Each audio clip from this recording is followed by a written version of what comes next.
holy shit, it's like seeing a crack pipe in your Uber driver's passenger seat. What's wrong with this guy? Yo, he is lunching, nigga. I watched Donald Trump in a press conference, and this all the media gathered, and this nigga literally asked the media to their face to stop finding shit out. I was like, yo, this is bugging. And then, I'm not even making this up, his lips started sweating. His lips. Have you ever seen his lips sweat? What was this nigga's lips? It's like if you're on a plane, right? You ever been on a plane? I get scared to fly. I do it all the time. I be scared on there. And sometimes the plane will hit turbulence. And then I get nervous. But I always look at the flight attendant, and she looks calm, and it makes me feel calm.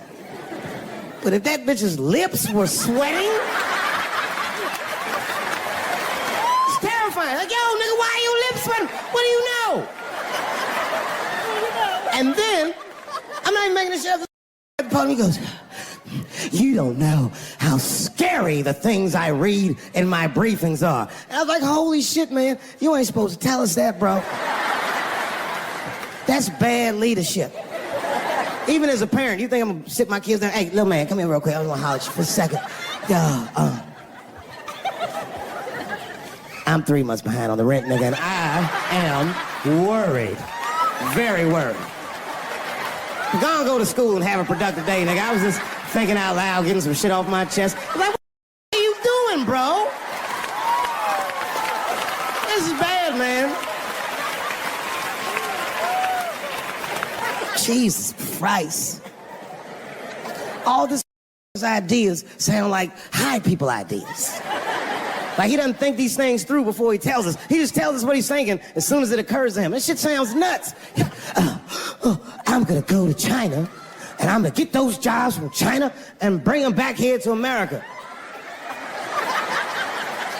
For what, nigga? So iPhones can be $9,000? Leave that job in China where it belongs. None of us want to work that hard. What are you thinking? I want to wear Nikes. I don't want to make them shits. Do it. Stop trying to give us Chinese jobs. I am going to bring back coal. Coal? I'm not even exaggerating. I have never in my life even seen a lump of coal. I honestly don't even know what coal is for. If you're gonna have us digging around in the dirt looking for shit, find me some truffles, nigga. That's what I'm about. And these truffle prices are getting out of control. If it gets any worse, I'm gonna be back down to regular butter like everybody else. Terrible, terrible job. North Korea with rap battle threats. Fire and fury, like, yo! Yo, what are you doing?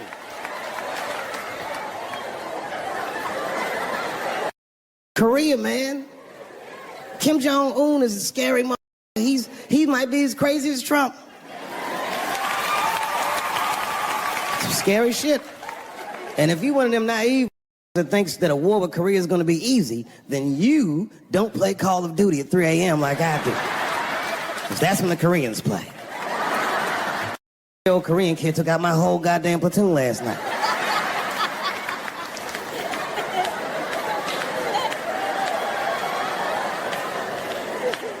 I've never seen somebody in an office so high with the most just basic solutions. Like, you know, we should not let any more Muslims in the country till we can figure out what's going on. Did he just say, figure out what's going on? Who doesn't know how to do basic math? Let's count it out, okay? There's been 17 mass shootings in the United States. 4 of them were done by Muslims. None of those 4 Muslims were from any of the 7 countries in your stupid-ass original band.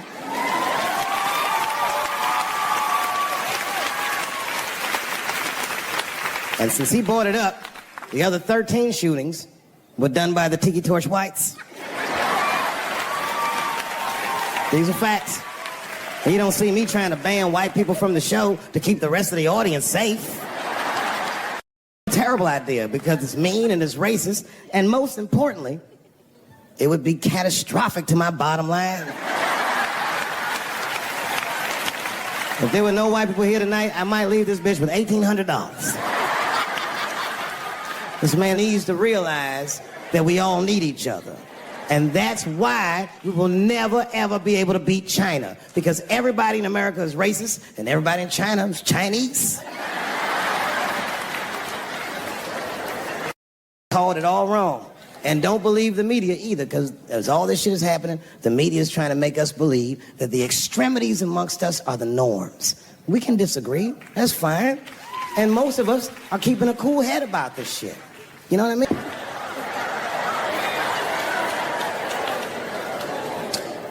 Sometimes I think that the media is hard on Trump. Because I'll see shit that they get on him about that doesn't seem bad to me. I mean, they got on Trump about not staying in the White House enough. This motherfucker was rich. Used to shit in a gold toilet. It's true. I don't know if you've ever been to the White House. It looks like a very nice place to work, but I wouldn't want to live in that Scooby-Doo ass house either. That shit's terrifying looking. Imagine you trying to jerk off in the crib and Abraham Lincoln's just looking at you like...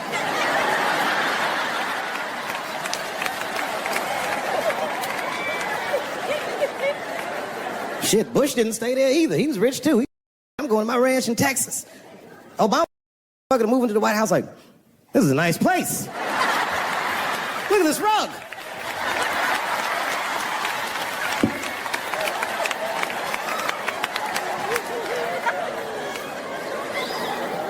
The media got on him about putting Jared Kushner in his cabinet, and I didn't think that that was the worst thing he'd done. I mean, it was still early, and I mean, it's not unprecedented. Kennedy had his brother as the attorney general, right? And Washington outsider, to be honest with you, I'd probably do the same thing. As a matter of fact, I do. You think I go to a Hollywood meeting with all them white folks by myself? I bring my nigga Mac Mittens from the streets. I don't even know his real name. Everybody just calls him Mac Mittens. But I know he's not qualified to even listen to these meetings, but it makes me feel good. And all the white people look at me like, Dave, do you mind asking your friend Mac Mittens to excuse us so that we can talk business? And I say, anything you say to me, Mac Mittens can hear that shit. And he listened to the whole meeting. And when they done talking, I just look over at Mac Mittens, and if he gives me the signal, meow, meow, I'll sign the papers. It's a gut check. Or how about this one? Remember when it was the day after the election, and the president of Taiwan called Donald Trump to congratulate him?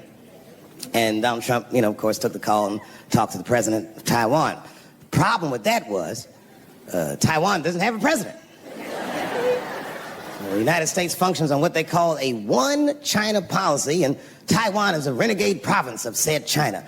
And Donald Trump didn't know that and picked up the phone and started yammering away, and the media ate his ass up. And I'm not gonna lie, I was laughing like shit. I was like, oh shit, this dumb is in trouble. And then that night I was in bed drifting off to sleep, and then I had to admit it to myself. I was like, I didn't know that shit either.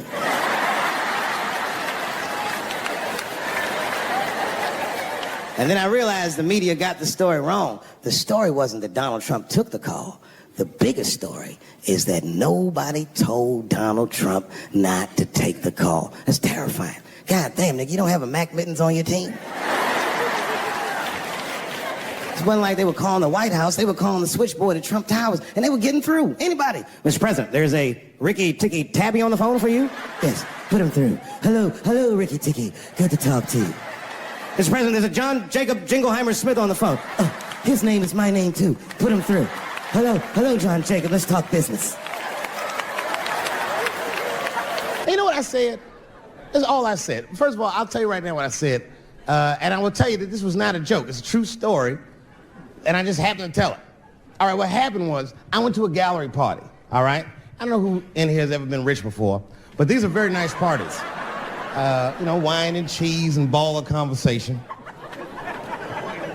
And there was a few eccentric types, one of which was a very wealthy man that happened to be wearing a dress. I don't know what you call him, man. It was a tranny or drag queen, perhaps. Whatever it was definitely a man.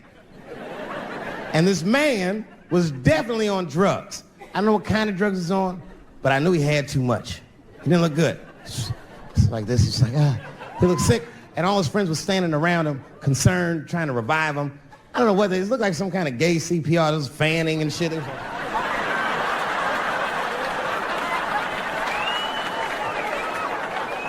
I saw all this from a distance. Now, I should have minded my own business, but I got curious. I was like, oh.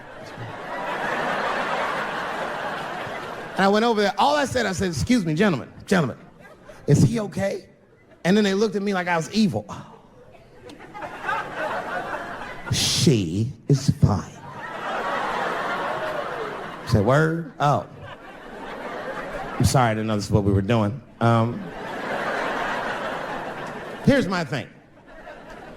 I would support anybody's right to be whoever they feel like they are inside. I'm your ally in that. However, my question is, to what degree do I have to participate in your self-image? Is it fair that I have to change my whole pronoun game up for this motherfucker? That doesn't make sense. Seriously.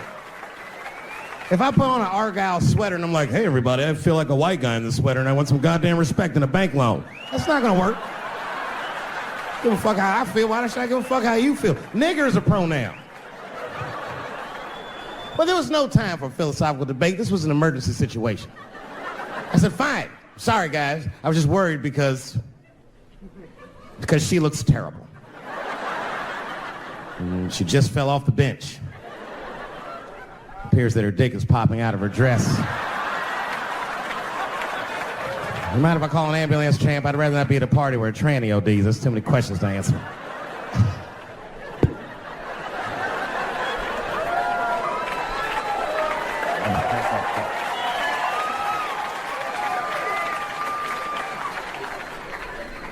Okay, I've been through this before. I had a friend from high school. Now, in high school, this guy was a thug, right? He was a fucking dope boy. He did it all. He's a wild dude. People used to be very scared of him. And then after high school, word on the street was he'd come out the closet.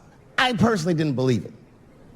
I bring him up because last year, he calls me out of the blue like, yo, what's up, man? I got your number from so-and-so, and I heard you're going to be in New York doing a show. Could I get some tickets? I was like, fuck yeah, get some tickets, man. How you been? He said, well, we'll catch up at the show, man, but yo, I appreciate it. I'll see you soon. I said, all right, man, take care. And I was about to hang up, and I couldn't resist. I was just like, hey, nigga, I heard you was gay. What's going on with that?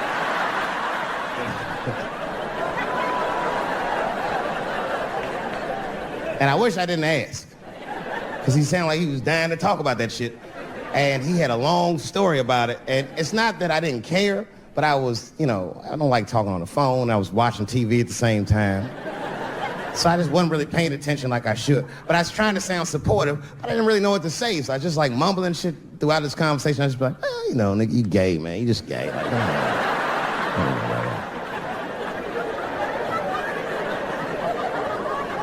This went on for a while, and then finally I had to say something like definitive to get him off the phone. And I was like, hey, man, you know what? Don't let people get you down, all right? And the next time someone tries to make you feel bad about yourself, just remember, everybody fucks funny to somebody.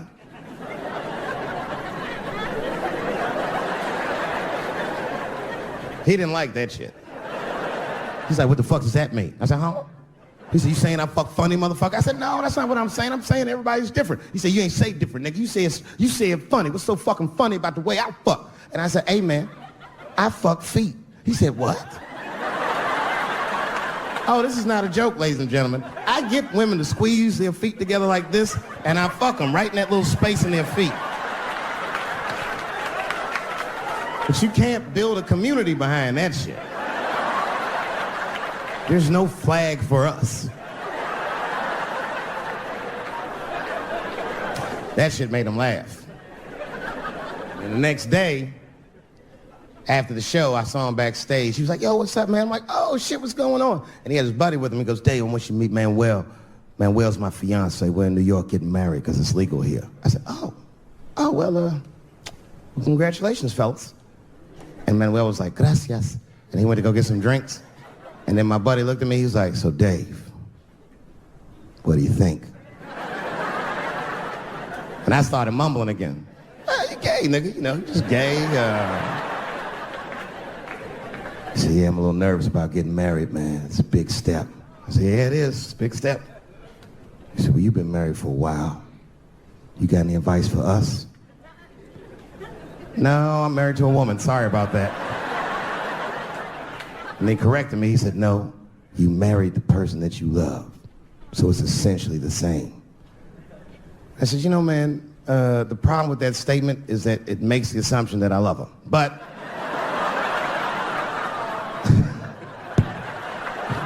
you guys lighten the fuck up. Of course I love my wife. She laughs at this shit. As a matter of fact, she eats and spends this shit. You know what I told him? I told him, I said, you know what you should do, man? First of all, you shouldn't do it. I'm talking about being legally married. It's not that you're gay as much as just legal marriage is a fucking diabolical leverage game in the United States. I'm just being honest. Devoid of religious significance or the idea of love, marriage is nothing but an awful contract that you shouldn't sign. I'm just being real. Because you start out loving each other, and then like 2 years later, you're just building a case against one another for a hypothetical court date that may or may not ever happen. You throw being gay on top of that, that shit is explosive. Like I said, Ray Rice shit. Okay, right after Ray Rice went through all that shit, I was at a party and I met this kid, Michael Samms. You know Michael Samms? Very nice guy. He's the first openly gay NFL player. And Mike's a very nice guy, a very brave guy. But when I met him, I couldn't help but thinking, now what's gonna happen when Michael Samms beats his wife up in the elevator? Is that domestic violence or is that just two niggas working shit out in the elevator? You know what I mean?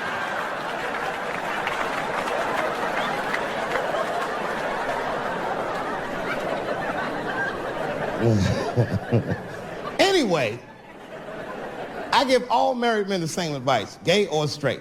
Get a dog. This dog will love you all the time, but she's not going to. It's real talk. I didn't even know about dogs, and my kids got the dog. They brought him home from the shelter, and I didn't even want him. They're like, can we keep him? I said, nope. I said, where'd you even get this dog? They're like, we got him from the shelter. I was like, ugh. Probably something wrong with him. We can't keep him. And then my kids started crying and screaming like the dog had gambling debts. Please, Dad, if you don't let us keep him, they're gonna kill him. I was like, oh. All right, you can keep him. And this dog was a menace. I hated his guts. And then one night I'd smoked a bunch of weed and I was eating a sandwich and Baba came over. Baba's the dog. He came over and was staring at me. This will make you very uncomfortable if you're just looking at you usually.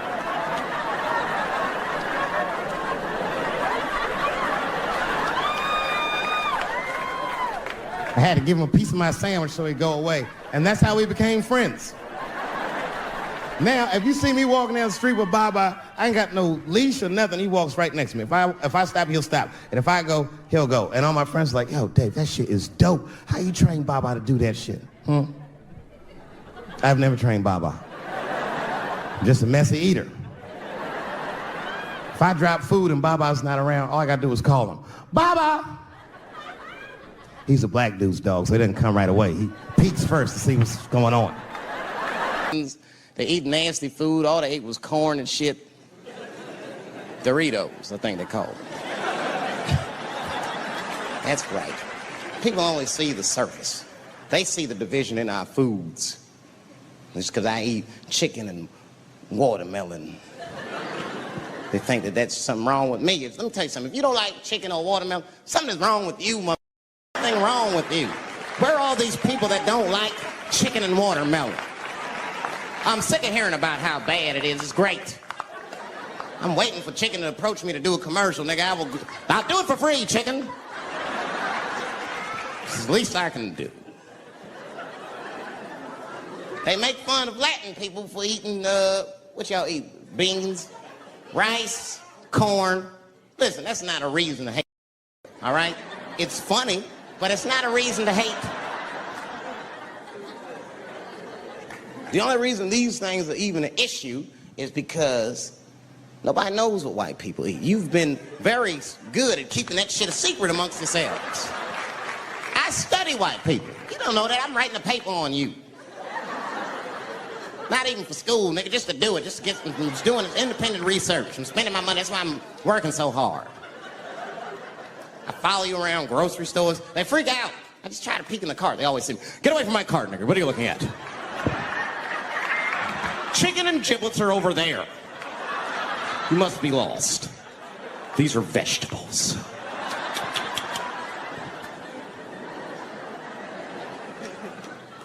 I know what you drink. See how quiet I got? Grape juice. Surprise, didn't know I knew about grape juice, did you? Oh, don't play dumb with me. Look at what is it? A lot of black people don't have the privilege of knowing about grape juice because they have grape drink. It's not the same formula that you get. Ain't no vitamins in that shit. You might have one of your black friends over. Todd, would you care for a glass of grape juice? What? Nigga, what is juice? I want some grape drink, baby. It's purple. I don't think I know what a grape drink is. What? I have some apple juice if you want. What is juice? I want some apple drink. Scream.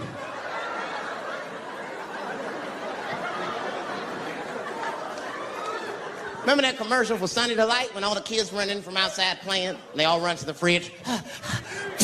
All right, I got some purple stuff, some Sunny D. As soon as you say Sunny D, all the kids go, yeah!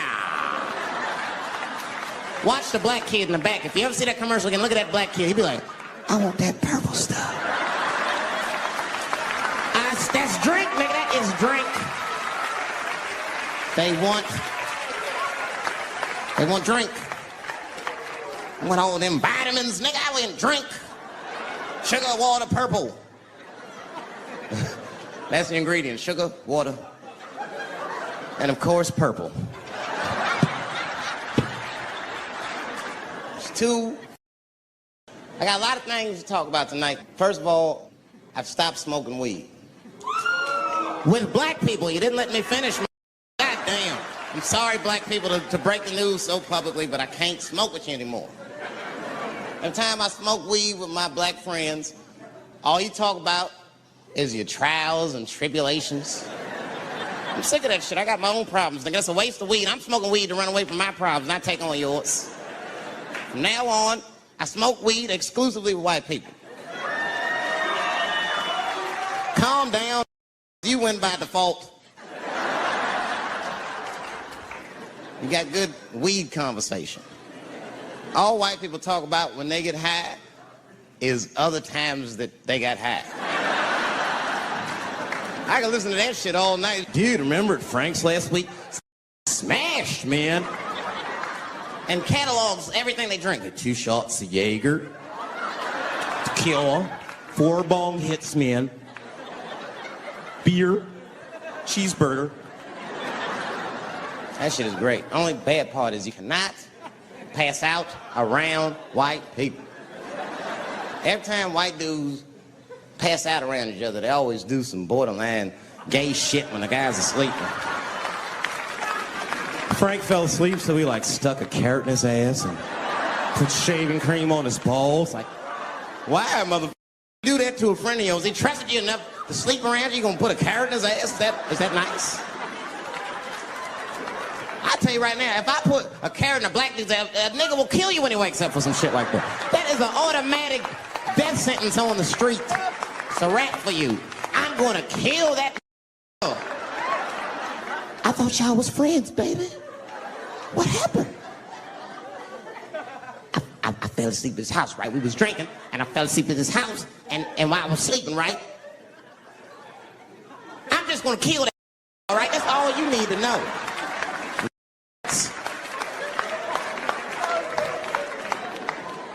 But everybody's getting along. I see that shit. I see it all around. Blacks and whites don't fight so much. You know who don't have no beef with anybody is Asian people. I see how y'all be doing. Y'all just lay in the cut. Only people Asian people beef with is other Asian people. Like if you call a Korean guy Chinese, I've done this. They'll flip out. Hey! What make you think I'm Chinese? Korean.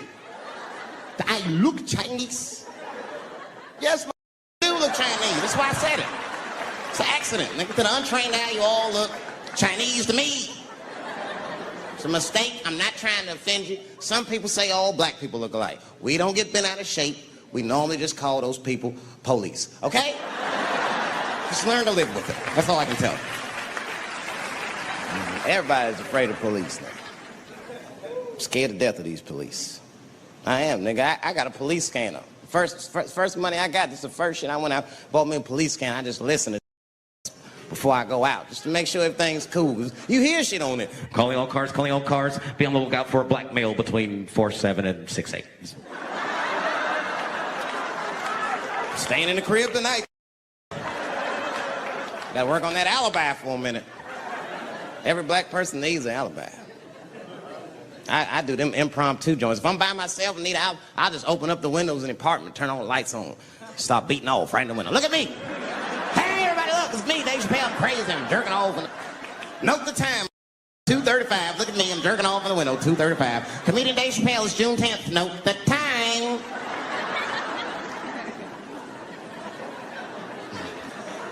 That shit could save my life. Officer David Chappelle couldn't have done that. I saw him in his window masturbating from 2:35 to 2:37. I'm certain of it. He was standing on a clock and holding a calendar and today's paper. The alibis.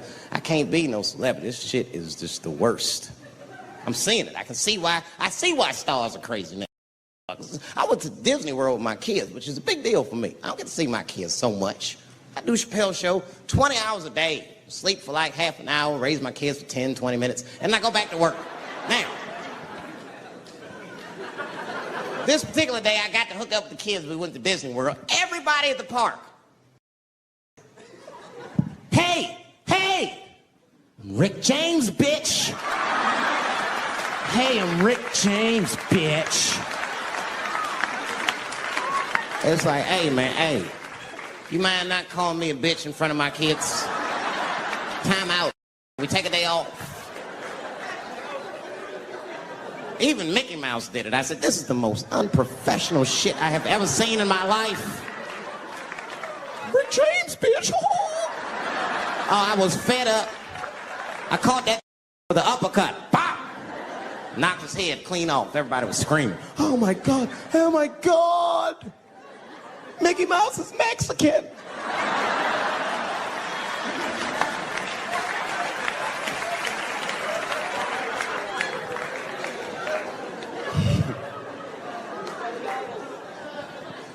I had a terrible time in Disney World.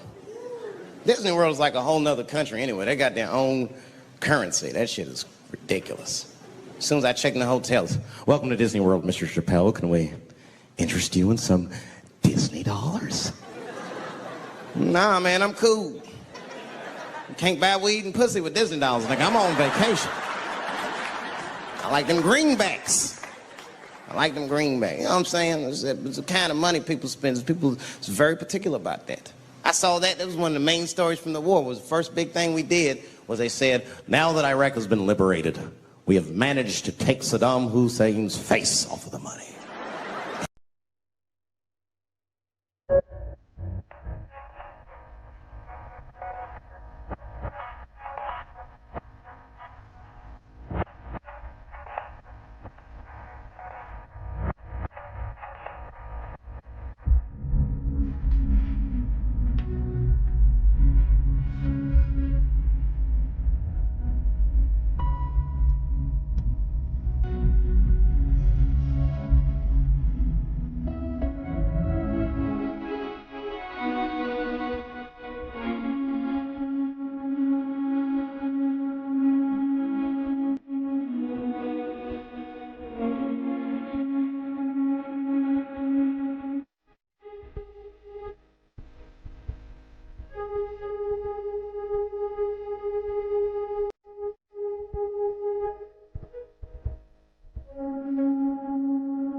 I'm not gonna lie, when that press conference came on, I was like choked up. I was actually proud to be an American because that is a very subtle psychological nuance of oppression to have a dictator on your money. And it's thoughtful to be able to take the fucker off for the goodwill of another person, right?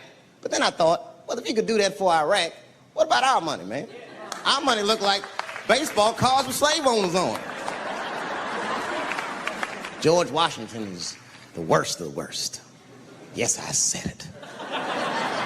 You mythologize this motherfucker like he was the greatest dude, man. If I went back in time with a white person and we saw George Washington walking in front of our time machine, my white friend would probably be like, oh my God, Dave, look, there's George Washington. It's the father of this great nation.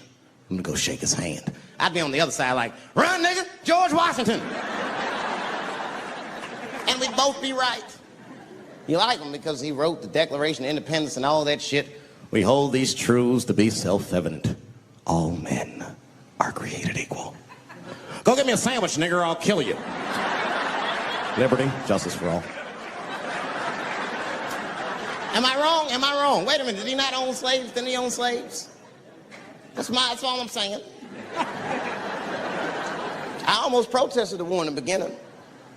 Almost. Until I saw what happened to them Dixie chicks. I said, that. If they'll do that to 3 white women, they will tear my black ass to pieces. I don't want to hear that shit. Yeah, man, they would. But I'm like, for real, why you care so much what the Dixie chicks say? It's not like they political scientists or nothing. They just bitches that can sing good. You know what I mean? Stop worshiping celebrities so much. Just don't listen, don't pay attention. I remember right around September 11th, Ja Rule was on MTV. That's what they said. We got Ja Rule on the phone. Let's see what Ja's thoughts are on this tragedy. Who gives a Ja Rule thinks at a time like this? Nigga, this is ridiculous. I don't want to dance. I'm scared to death. I want some answers that Ja Rule might not have right now.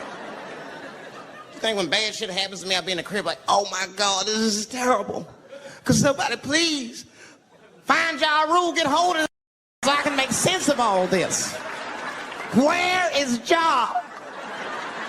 Guide me, Ja Rule.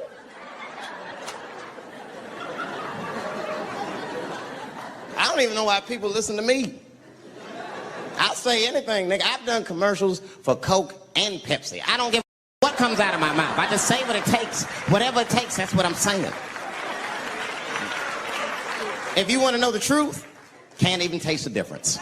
Surprise! All I know is Pepsi paid me most recently, so tastes better.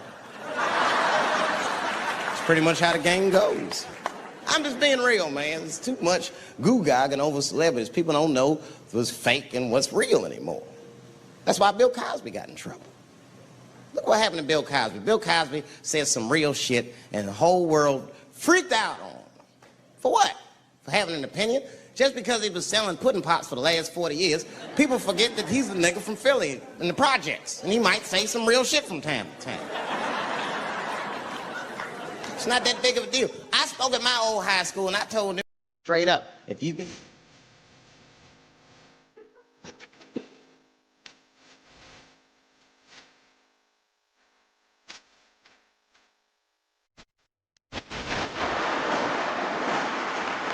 Get the...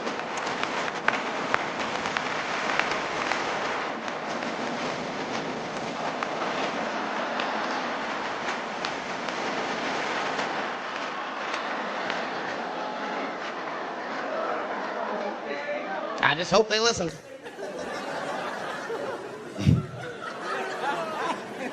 This shit is ridiculous. People worship television. They worship this shit. You know, like if you watch a movie, right? Say you're watching a movie and one character says to another character, say, hey, what's your number, man? What's the other character always say? 555, 5555. You know why we gotta do that? Because stupid ass people go to the movies and then go home and try to call the characters that they just saw. Hello, is Indiana Jones here? No, it's not his number. And to be honest, this is the worst time in history to be a black celebrity. They locking all our stars up. It's hot right now for black celebrities. I knew it was bad when Kobe got in trouble. I said, this is a wrap for us. He's one of the most wholesome dudes we had. They lock him up, everything. Kobe kept it together. Thank God he held his game together, because if he was cracking under pressure and getting like 6 points a game, the whole L.A. would have been like, that nigger is guilty. Kobe was playing his ass off. He was playing like his freedom depended on that shit. You see that in them games, this nigga's trying to beat that case on the court.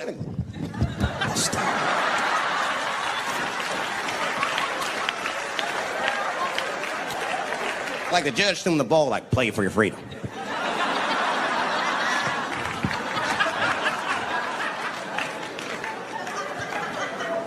If I could talk to Kobe, I'd be like, just relax, you'll be fine, man, because the public is still giving Kobe the benefit of the doubt. He's one of the few black celebrities that get that.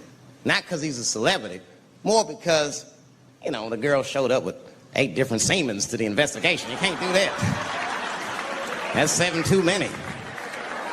That's a lot of semen, man. This bitch got Noah's Ark in her panties. Like, what, you trying to recreate humanity or something? She's a collector. She got every unsolved mystery. The answer might be in this girl's panties. That's the first place I look. OJ's other glove is in there. Bigfoot's footprint. 3 CSI reruns is in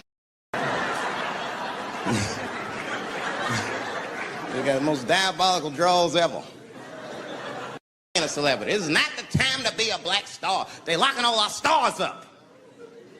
Black celebrities, this is a witch hunt for us, man. God damn it. It's all OJ's fault. Ever since OJ got away, white people have just been locking up our stars one by one. It's true. And it's not even OJ's fault. It's our fault. We celebrated too openly when OJ got acquitted. We should have been quiet about that shit. As soon as they're not guilty, niggas just damn. Oh, in your face, nigga, in your face. It hurts, don't it? It hurts. Burns, doesn't it, nigga? Ooh, that justice system burns, doesn't it? Welcome to our world, man. White people wanted OJ's ass bad. City LA spent over $12 million just trying. And the look on white people's face when he was acquitted, priceless. Priceless.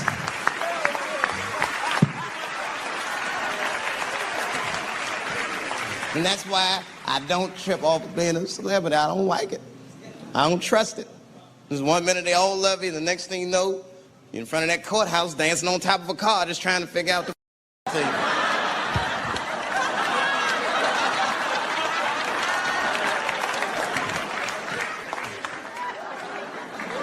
That's what I'm waiting for, because the timing of this Michael Jackson shit is what makes me doubt it. Every time there's wars going out of control, or the economy gets bad, or something is wrong with the world at large, it's always these moments in history that Michael Jackson will coincidentally jerk off a kid. This is getting a little ridiculous. Like, are you planning this shit? Do you have meetings? Michael, thank you for coming. As you know, Michael, the war has not been going as well as we expected. There's been a lot of hiccups, and the public is asking us a lot of questions, of course, and, well, Michael, there's no nice way to say this, and all I know how to do is be direct, so let me just be direct. We're gonna need you to jerk off another child, Mike. I'm sorry. I am sorry. But it would really help out. Or maybe he did it. Who knows? Who knows? That's the thing. That's what I wanted to say. Who knows? Who knows? Mike, God, and this little boy know. That's about it. That's about it. The only reason that I can even talk about this shit is because everybody is speculating. They all think he did it. And I don't think he did it. I'm alone in this. I don't think he did it. I'm not going to say I don't think he did it. That's too strong. Let me just say I am reserving judgment until all the facts come out. But so far from what I heard, I mean, the kid said he was dying of cancer. He was in Make-A-Wish Foundation. He claims he had 2 weeks to live, and it was his dying wish to meet Michael Jackson. Come on, man, give me a fucking break. This kid is 10 years old. He don't remember Thriller. The fuck you want to meet Michael Jackson for, honestly? I remember Thriller, and I just, like, kind of want to meet this nigga. Like, I wouldn't break an appointment to meet him. I'll put it that way. I'd have to already be free. That's ridiculous. It's like if I'm dying in 2 weeks and go, oh, mama, get me in a room with Chubby Chuckle. I wouldn't want to meet My last 2 weeks. Why not Usher or somebody like this? So then the kid claims he goes to Michael's house. This is where it all gets crazy. He does everything you'd expect at Michael's house. They climbed trees and rode roller coasters and Ferris wheels. The chef made cookies, pies, and cakes. They was petting the monkey and the giraffe, sang songs, kid shit. And in the middle of all this childlike activity, for some reason, Mike pulled out some wine and some pills and sucked his kid's dick. Folks, it hurts me to say it.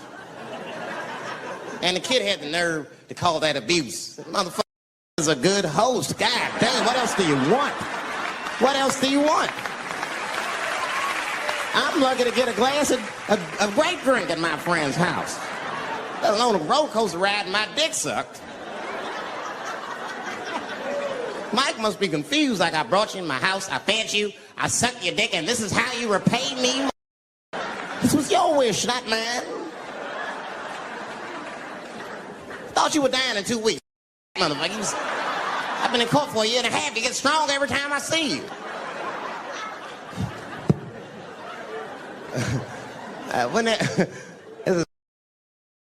Wouldn't it be some ironic shit if they found out through this case that the cure for cancer was Michael Jackson sucking your dick somehow? Like if Mike had powers like Green Mile and all the kids like, please, Mike, suck our dicks. Never again.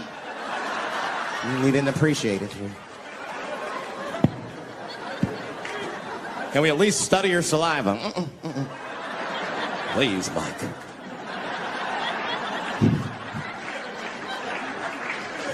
It just doesn't stop, though. It just doesn't stop. And the only reason I can talk about Mike is because he's a freak. He's a freak.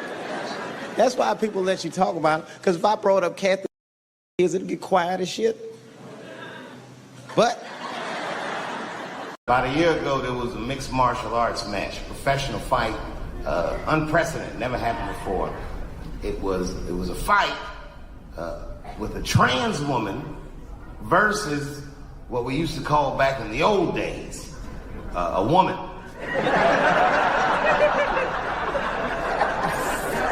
It's a pretty shocking fight.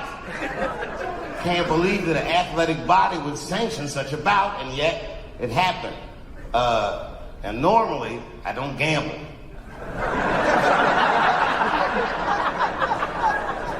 You better believe, nigga, everything. The house, the kids' college, everything. Everything on that trans woman to win. Well, I'm still rich, aren't I? That trans woman beat the brakes off that regular bitch. Broke bones in her face, everything. From the first bell, I was at the TV screaming, "Stop the fight!" Beat the shit out of her. And the next day, this transphobic ass media starts blaming the trans woman for winning the fight, breaking bones in that regular bitch's face.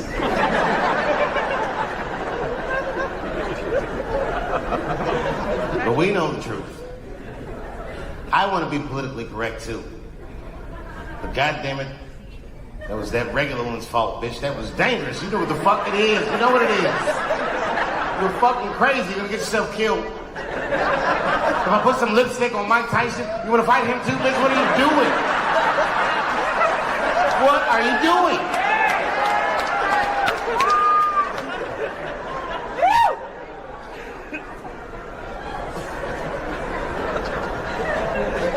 2 weeks later, I can't make this up. 2 weeks later, it's a professional boxing match. It's trans man versus the man. All right, audience, you're at the window. Place your bets. This one was harder. I had to look at pictures first. When I saw them pictures, I was all in. Everything on this trans man. My wife said, "Don't do it, David." I said, "Shut up, bitch, I know. Sure enough, the trans man prevailed. That motherfucker knocked that regular man out inside of the first round. And the guy that he knocked out was Mexican. You know how they are. That motherfucker can never go home. Ever.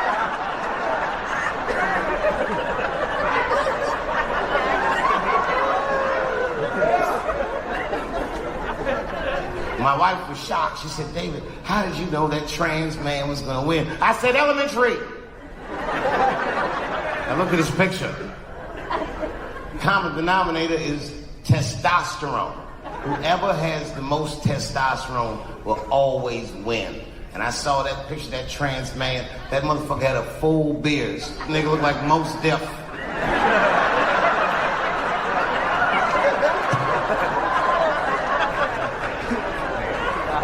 You know how much testosterone you have to put in a bitch for her to grow a full beard?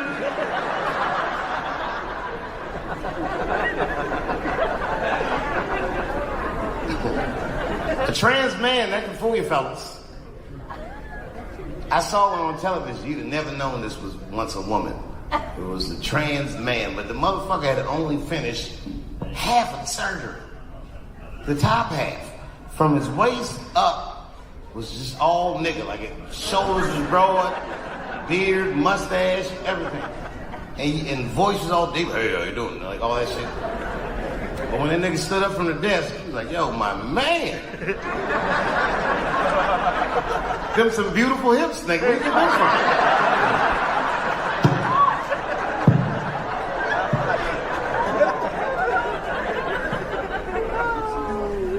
from? So the man decides he wants to have children. Now his wife is a regular woman. You know how lazy regular women are. That bitch made him have the baby. He was working and he had the baby. He was like, well, when I first found out I was pregnant,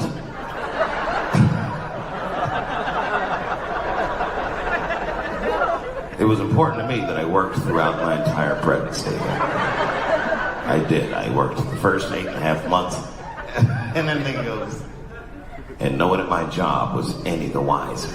I give the rest of us some credit. You know what I mean? Like, okay, if you on the job and one of the fellas starts gaining weight, you're not just gonna be like, yo, Frank, what's going on? Are you pregnant, nigga? What's going on? I'm not gonna guess this.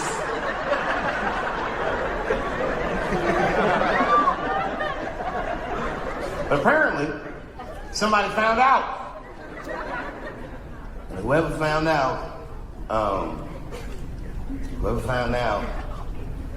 told a bunch of people, and then the niggas started getting like death threats. Like at one point, he brings Diane Sawyer into his study. He's like, I want you to hear something. And he presses play on his answering machine.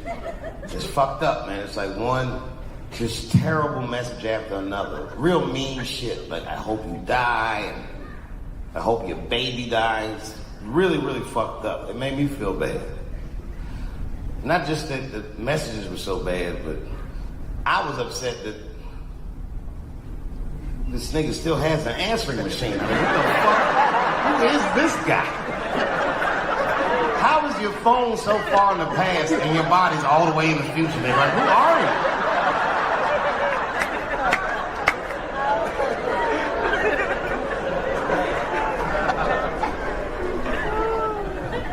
But I don't need to tell y'all nothing about trans, because this is North Carolina. That's right, the trans-hating capital of the world. Nobody hates trans more than you guys. Yeah, I said it. You're the ones with that bathroom law. I said that when they wouldn't let me into that transgender party at Pit Hook. I go, I can't come in. They were like, no, Dave Chappelle, you can't. I said, man, you use the bathroom? They said, oh, that's fucked up.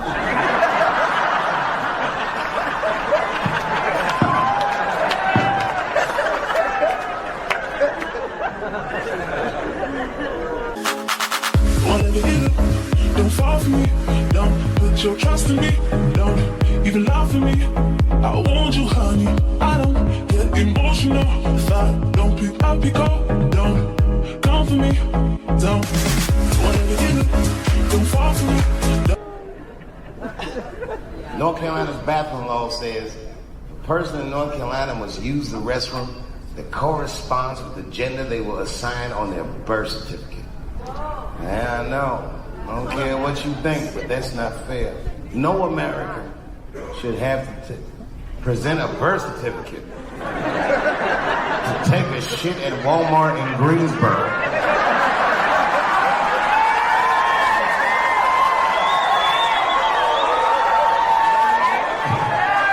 That's like fucking crazy. And a thinking person has to ask themselves, who is a law like this designed to protect?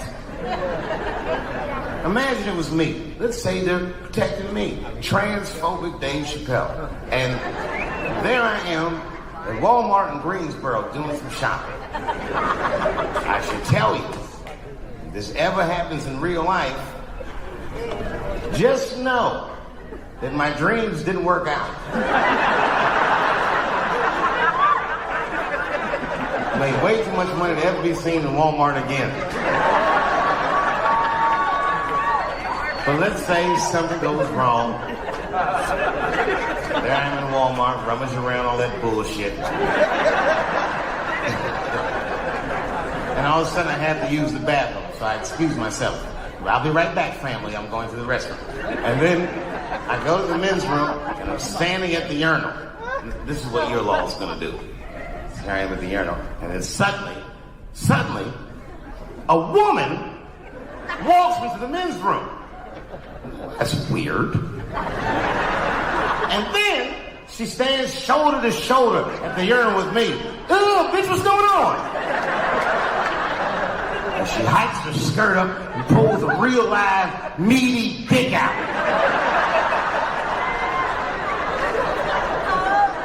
What do you think I'm gonna say?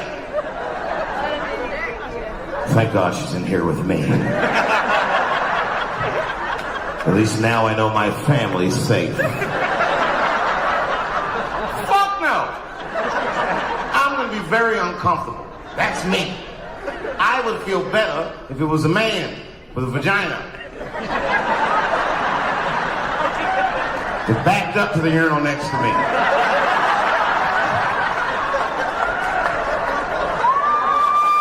It's weird, but my mind would just be like, that's funny. I know it's fucked up, but I tell you the truth. You know, everything's funny. Everything's funny till it happens to you. 3 months, a mere 3 months after that terrible attack that Chris Rock endured, I was on stage at the Hollywood Bowl, and a lunatic jumped out of the crowd and attacked me. Now, I gotta tell you, if it happens to you, you don't even know what the fuck is happening. It was like slow motion. I just looked over. I don't know this nigga. And I just looked and said, oh my God, I'm being attacked. And this motherfucker was ragged. He jumped at me. He was like, ah! I'm old, but I'm fast. I caught this motherfucker's head with my hand and pulled his hoodie over his eyes. I can still feel his head in my hand. It was spongy. He had been growing dreadlocks. Not the beautiful dreads that Rastafarians grow. These were accidental LA homeless dreads. This shit had leaves and sticks and bottle caps and shit in it. Some kind of grease. I was like, ugh, like this. And then I fell down. And he knocked me all the way on the ground. And I was like, man, this is a bad situation. I'm like, I don't know if I'm gonna die or what's gonna happen. But in that moment of vulnerability, you know what occurred to me that had never occurred to me before in my life? In that moment, it occurred to me that bodyguards should not wear dress shoes to work. Travis! This nigga Travis came out slipping and sliding on some kind of beautiful loafer and fell flat on his back. I said, oh my God. Now both of us are down. I gotta handle this shit myself. So I popped that back, boom. And then the kid that knocked me down, he popped out, boom. And we looked at each other and realized at the same time, I was bigger than him.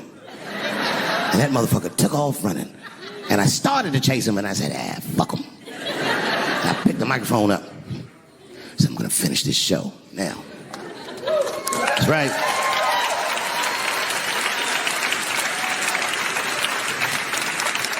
For 3 months before that, I'd been making fun of Chris Rock. And people would ask me all the time.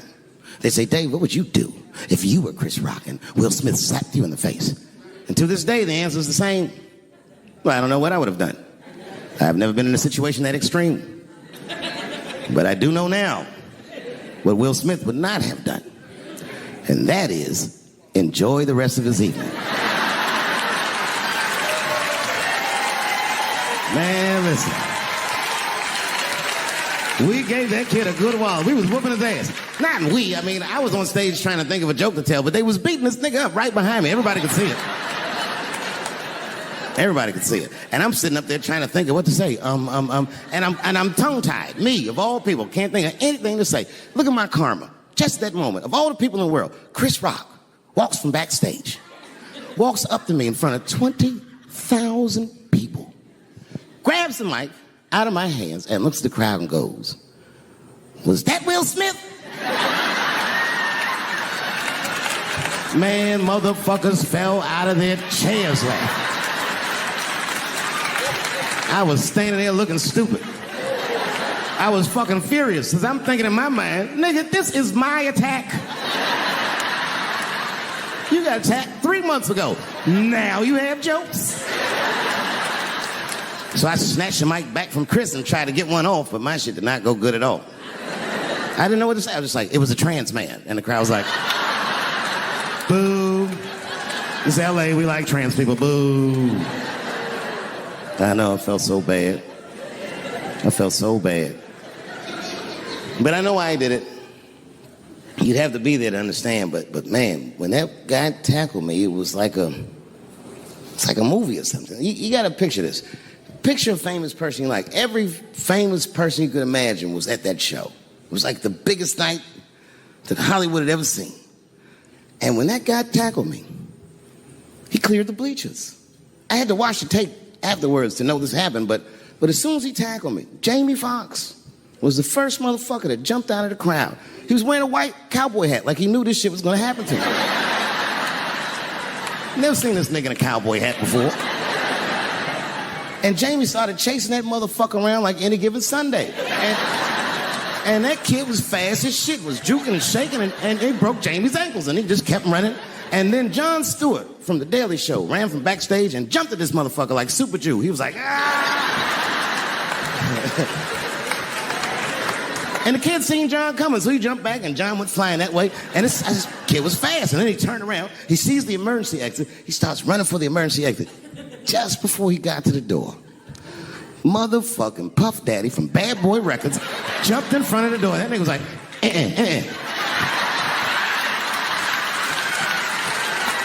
Boy, Puffy got that motherfucker.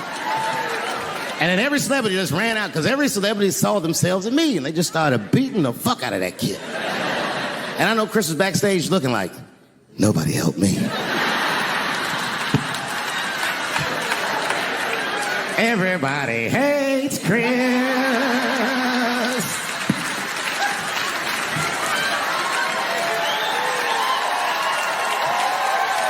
Thank you.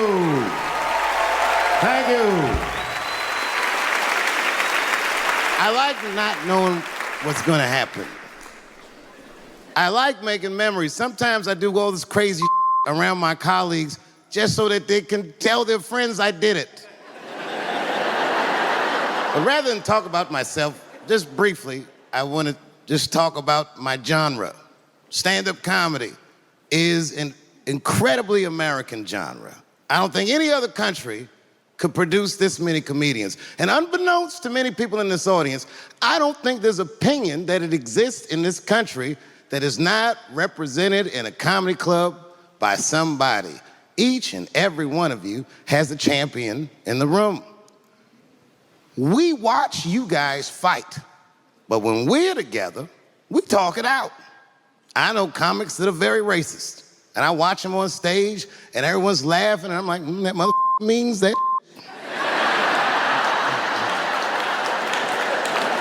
Don't get mad at them, don't hate them. We go upstairs and have a beer, and sometimes I even appreciate the artistry that they paint their racist opinions with. Man, it's not that serious. The First Amendment is first for a reason. The Second Amendment is just in case the first one doesn't work out. We gotta let some air out of the ball, man. The country's getting a little tight. It doesn't feel like it's ever felt in my lifetime. So tonight, I am honored that my colleagues are here in comedy and in music.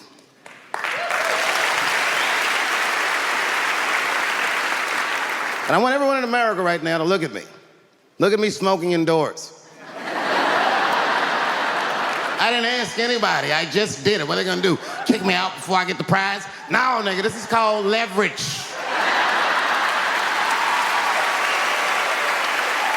The thing that I liked best about tonight was that I saw so many people from different parts of my life, like friends that I grew up with here in DC, friends of mine from Ohio then and now, friends of mine from comedy clubs, all the musicians that blew my mind. You guys have no idea how you inspired me. I want to give a special shout out to my OG, Tony Woods. Miles Davis has a quote. It's one of my favorite. Miles Davis said so much cool shit, but one of the things he said I always loved, he said, it took me years to learn how to play like myself. You know, he would watch other musicians and he would try to play like Dizzy or Bird, or all the guys who were great. Tony Woods was my Dizzy and Bird if I was a Miles. I was trying to play like you. You were the first person I ever saw do it absolutely right. You were fearless and you told the truth. There's something so true about this genre, when done correctly, that I will fight anybody that gets a true practitioner of this art form's way, because I know you're wrong. This is the truth and you are obstructing it. I'm not talking about the content, I'm talking about the art form. Do you understand? Do we have an agreement? And what I really wanted to say tonight, and I'm glad I get the platform to do it, I'm gay. I am gay, and I can't wait to see what this does for my career, being gay like this. So many special shout outs. One of the main architects of the comeback of the century, my brother and my mentor, the mighty Stan Lathan. I never dreamed that I would be able to work with someone as great as you. These last 5 specials, straight fire. I wouldn't want to do another special with anybody else but you. So eat your mother vegetables and live as long as you can, because we doing a few more of these bitches. Neil Brennan, your speech made me cry, because it reminded me of all those hard days of work and all that money I never got for it. The other real special shout out I gotta make, because none of this would have been possible on any level without this person, is my mother. Mom. My mother. Mom. You have no idea what I put this woman through. If you had just given birth to me, that would have been more than enough. But the fact that she raised me and raised me well, we had a real oral tradition in our house. I knew the word griot when I was a little boy. A griot was a person in Africa who was charged with keeping the stories of the village. Everyone would tell a griot the stories, and they would remember them all so that they could tell future generations. And when they got old, they'd tell them to someone else. And they say in Africa, when a griot dies, it's like a library was burnt down. And my mother used to tell me, before I ever thought about doing comedy, she said, you should be a griot.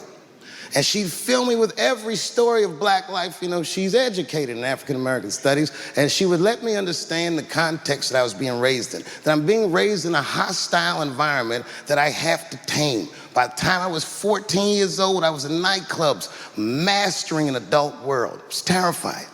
The crack epidemic was going on, and my mother would hear gunshots outside and be scared to death. Maybe it's my son. But early in my career, if you remember, Mom, you used to sit in the club with me. She'd do a full day of work. You'd be back there falling asleep, just waiting for me to go on. She would watch my show every night. Do you know how long that car ride is home?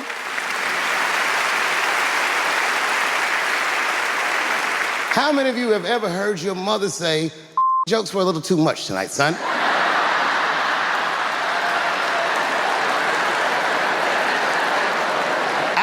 soft kid. I was sensitive, I'd cry easy, and I would be scared to fist fight. And my mother used to tell me this thing, I don't even know if you remember, but you said this to me more than once. You said, son, sometimes you have to be a lion so you can be the lamb you really are. I talk this like a lion. I'm not afraid of any of you. When it comes word to word, I will gab with the best of them, just so I can chill and be me. And that's why I love my art form, because I understand every practitioner of it. Whether I agree with them or not, I know where they're coming from. They want to be heard. They got something to say. There's something they notice. They just want to be understood. Love this genre. It saved my life. So tonight, Mom, I would like to honor you in a very special way that I cannot do on my own. But because now I'm a man with great and influential friends, I'd like to ask my man Thundercat to come out on the stage. Thundercat, the Mighty Most Def. Washington, D.C., thank you very much for giving me a home and a place to start. Today is officially Dave Chappelle Day in Washington, D.C. The mayor declared it last night.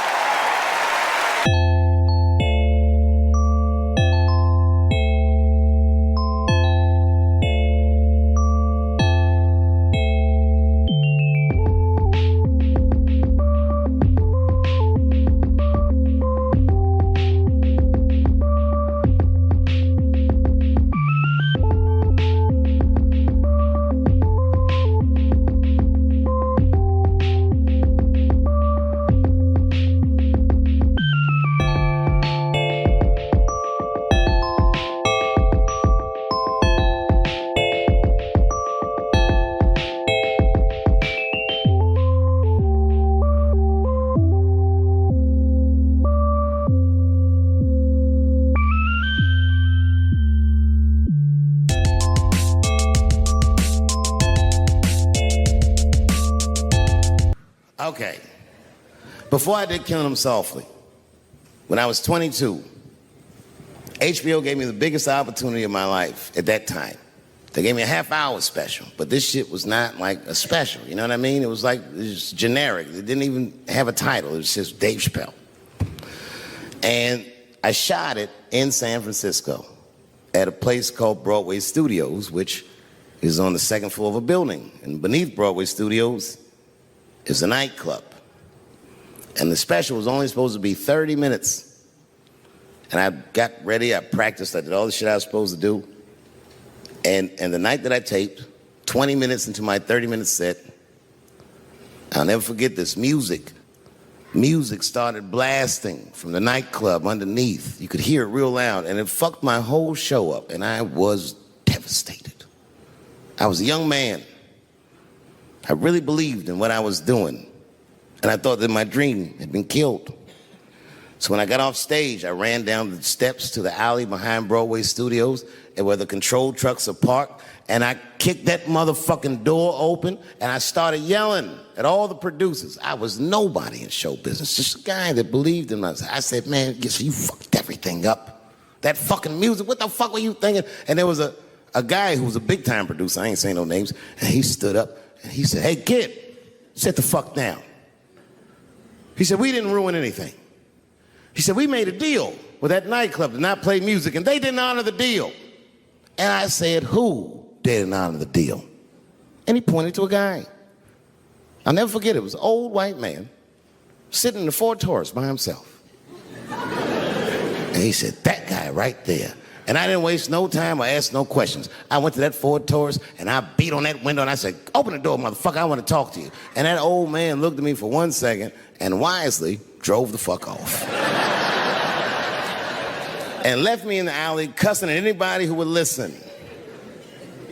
And 2 minutes later, literally 120 seconds later, couldn't have been any more than that, the doors of the kitchen in the alley of that nightclub underneath Broadway Studios flung open. And that old man was standing there, that same old man with reinforcements. He had 2 big goons with him, and he looked at me, and he was calm as a cucumber. He said, you, come here. I want to talk to you. I didn't know anything about the streets at this age. But I found out later in my life that these men were Russian mobsters. And I don't know what you guys know about the Russian mob, but these are the niggas that killed Denzel in Training Day.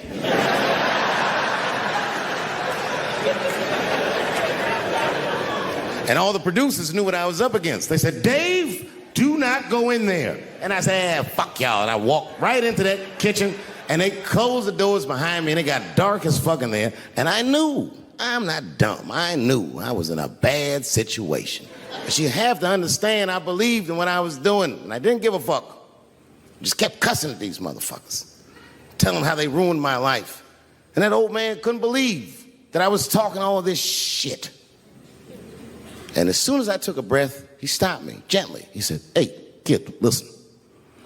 Your friends lied to you. He said, we made a deal, but your friends never paid me. And when he said that, I realized I was locked in a kitchen.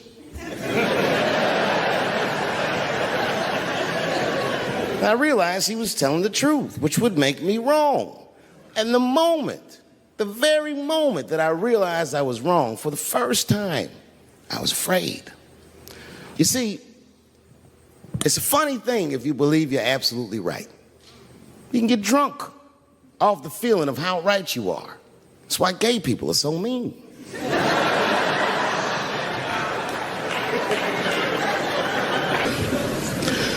I started doing stand-up comedy when I was 14. I'll never forget the first time I was on stage. The guy that introduced me was a guy named J.T. Newton. I'm 47. I can close my eyes and remember the introduction like it was yesterday. It went like this. Ladies and gentlemen, this next young man coming to the stage is starting his comedy career tonight. Who knows? We may be witnessing the birth of a star. Please welcome David Chappelle.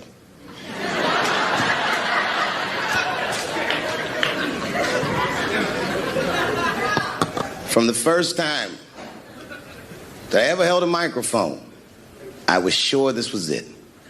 I knew I was home. I knew I had found my thing. And my God, man, I was a child. I got good. Matter of fact, I was good from the moment I started. And I'm not saying this to be a braggart. I'm telling you the truth. These old niggas was in awe of me. How is this little boy so poised? They used to say. I was. I mean, you know, I got better, but I started out good. About a year into it, when I was 15 years old, I had written a joke during the AIDS epidemic about having a Goodyear condom. Something, I don't even remember the joke. Something about an industrial strength condom by Goodyear. I just remember all the comedians really liked that joke. And there was an older comedian.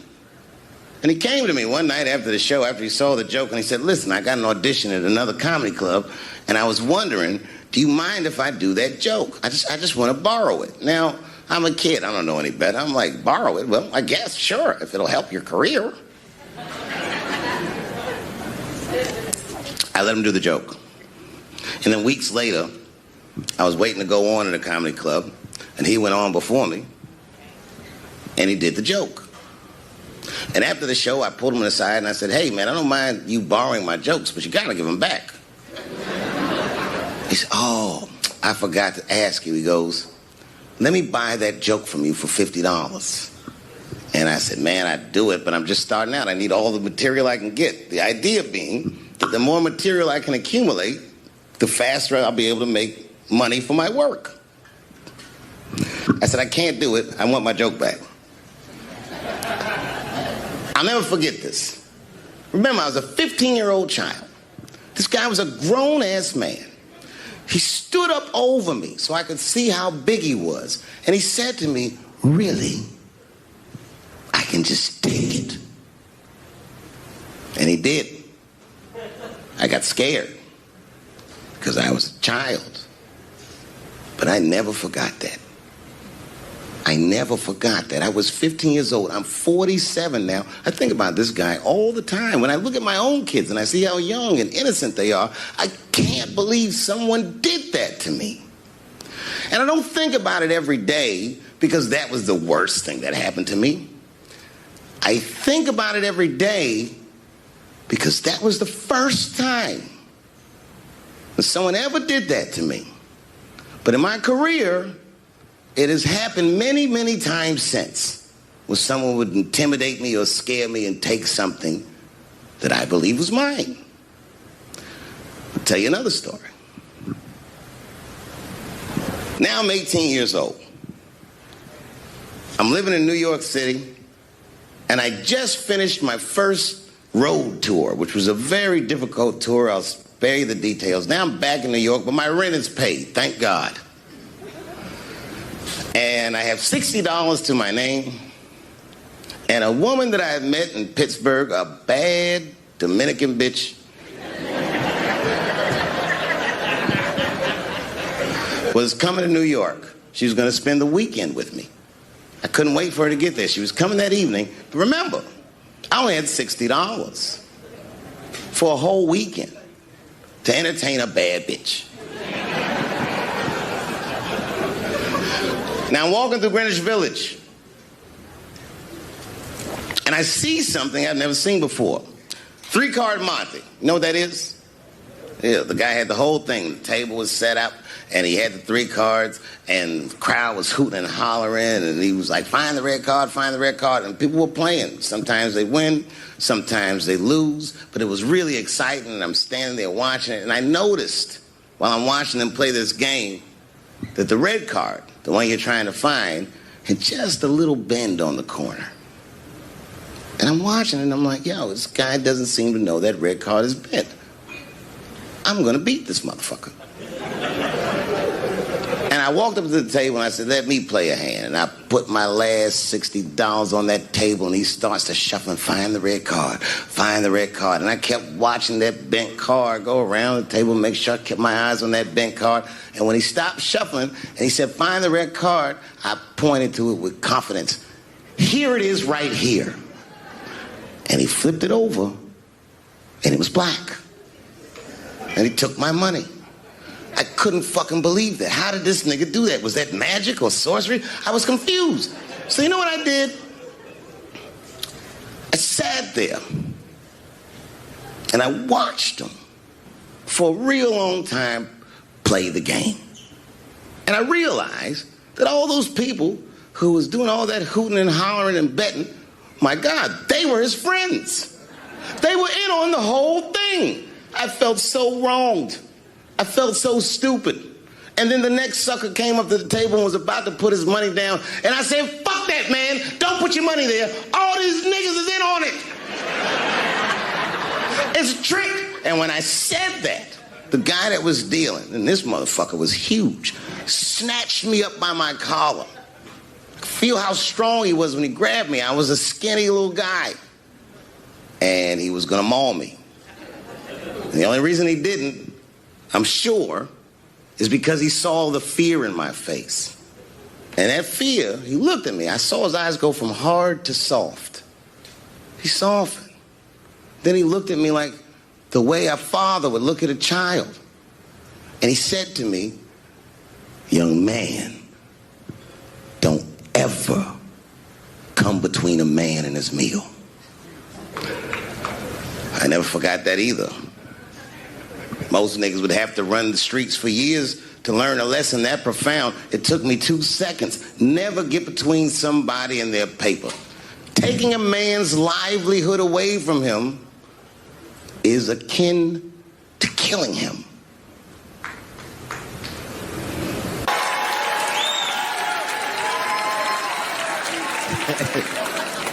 Look, it was way more intense than what you guys might have read. I don't know what you read, but the kid, while we was beating on him, reached in his waistband, pulled out a .22 caliber pistol. That shit was mayhem. Everybody started screaming, oh my God. Oh my God, he's got a gun. He's got a gun. And then I got scared. I was in the back, but I was scared. Because I knew that everybody that was with me was armed. Yes, if they had shot and killed this kid on stage at the Hollywood Bowl, like I pay you to do, Travis.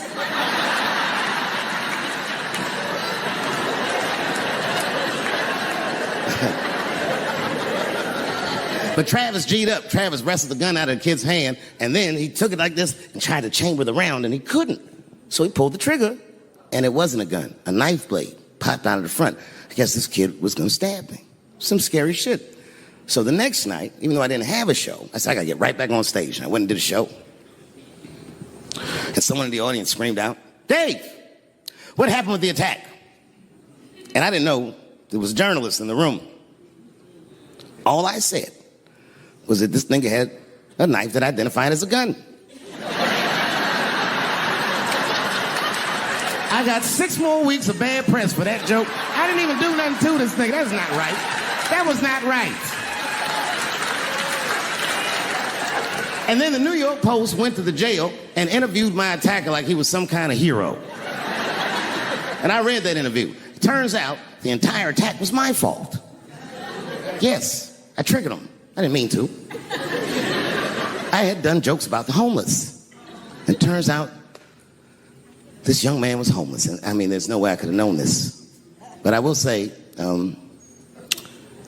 for a homeless guy, this nigga had incredible seats.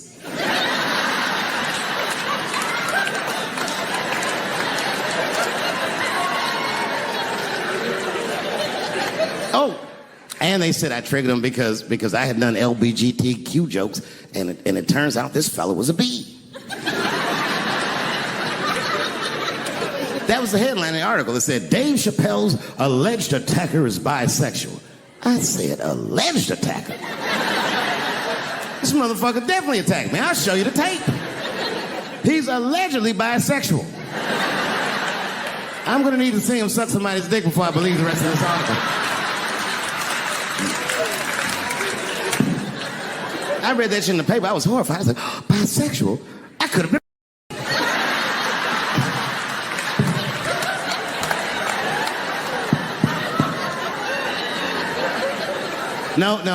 No, you know what, though? It's not funny because after all that madness ensued, I went to the hotel room. I was by myself, and I opened the door, and my wife was in there alone. She was sobbing. Like sobbing. I said, "Oh my God, what's wrong with you, bitch? Did you get attacked too?"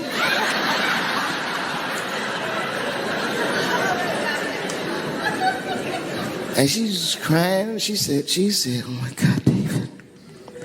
She said, "If you had died tonight, me and the kids would have nothing."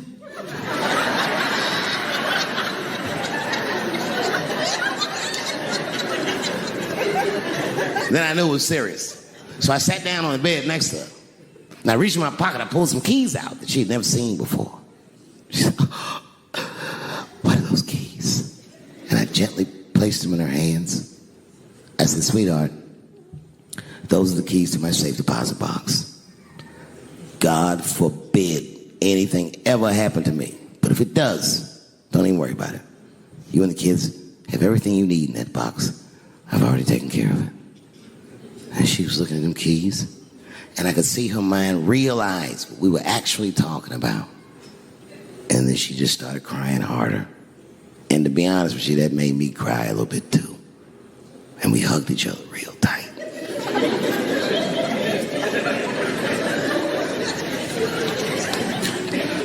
Do you know this bitch looked in the box while I'm alive and well?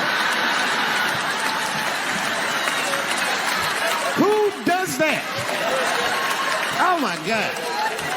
And then she was mad at me. She said, "God damn it, David, I opened that box." I said, "You did?" She said, "Yes, I did. And there was nothing in there." I said, "Nothing?" Oh. She said, "Nothing except your stupid joke book." I said, "Whoosh." I said, "Well, sweetie, look. If you tell those jokes exactly how they're written, you and the kids should be fine. They're really good jokes."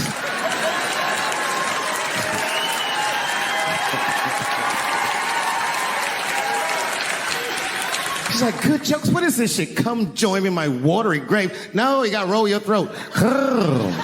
Join me in my watery grave.